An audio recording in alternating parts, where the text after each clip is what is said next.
નમસ્તે વિદ્યાર્થી મિત્રો, હું છું ચૌહાણ નુપુર અને હું આજે તમને શીખવાડવાની છું દાખલા નંબર 13. તો ચલો આપણે શરૂઆત કરીએ છીએ દાખલા નંબર 13 થી. તો એમાં એવું કહે છે કે એક સિક્કાને 3 વાર ઉછાળવામાં આવે છે અને દરેક વખતે તેના પરિણામો નોંધવામાં આવે છે. તો આપણે પહેલા એના પરિણામ જોઈ લઈએ છીએ, બરાબર છે. પહેલો પરિણામ એનું h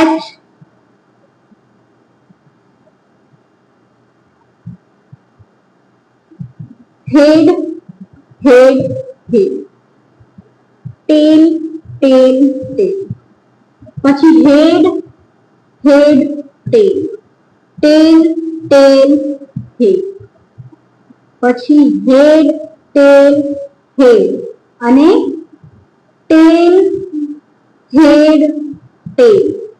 એ જ રીતે tail head head અને head tail tail.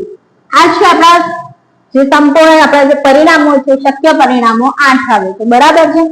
અને અમે એવું કહીએ છીએ કે એક બાળક છે હેનિસ નામનું, એવું કહે છે કે જો આ સિક્કો ઉછાળતા 3 વાર h આવશે અથવા 3 વાર t આવશે તો જ એ આ રમતને જીતશે, પરંતુ આ બે સિવાય આમાંથી કંઈ પણ આવશે તો એ રમત જીતશે નહીં, બરાબર છે. તો આપણે આની અંદર સંભાવના શોધવાની છે કે હરીફ હારે તેની સંભાવના શોધે, કેટલી વાર હારે છે તેની સંભાવના આપણને અહીંયા શોધવાની છે. તો આપણે સંભાવના શોધીએ છીએ. હની હારે તે ઘટનાની એ કહેતા P of A ઘટના A ના પરિણામ.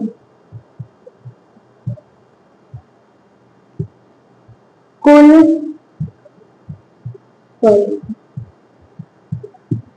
આપણને ખબર છે કે આ બે આવશે ને તો એ જીતી જશે, તો એ બે નહીં લેવાના તો જ હારશે ને હની. તો આ લઈશું તો આ પરિણામ છે 1 2 3 4 5 અને 6. તો આપણે અહીંયા લખવાના P of A પરિણામ કેટલા થશે આના, તો 6 અને કુલ પરિણામ 8. ભાગ પાડો એટલે અડધા અડધા કરી દેવાના, 6 ના અડધા 3 અને 8 ના અડધા 4. તો આ છે આપણી સંભાવના, બરાબર છે. આ છે આપણો દાખલો. ઓકે, બસ આ જ એની સંભાવના પૂછી છે. તો આ આપણો હતો દાખલા નંબર 23. નેક્સ્ટ લેક્ચરમાં મળીએ છીએ, જેમાં આપણે દાખલા નંબર 24 ની ચર્ચા કરીશું. હવે આમાં કોઈ પણ કન્ફ્યુઝન હોય, કંઈ પણ પ્રકારનું પરિણામમાં અથવા ગણતરીમાં કંઈ પણ કન્ફ્યુઝન હોય તો તમે મને કમેન્ટ કરી શકો છો, જેથી હું આવનારા લેક્ચરમાં તમારું કન્ફ્યુઝન દૂર કરી શકીશ.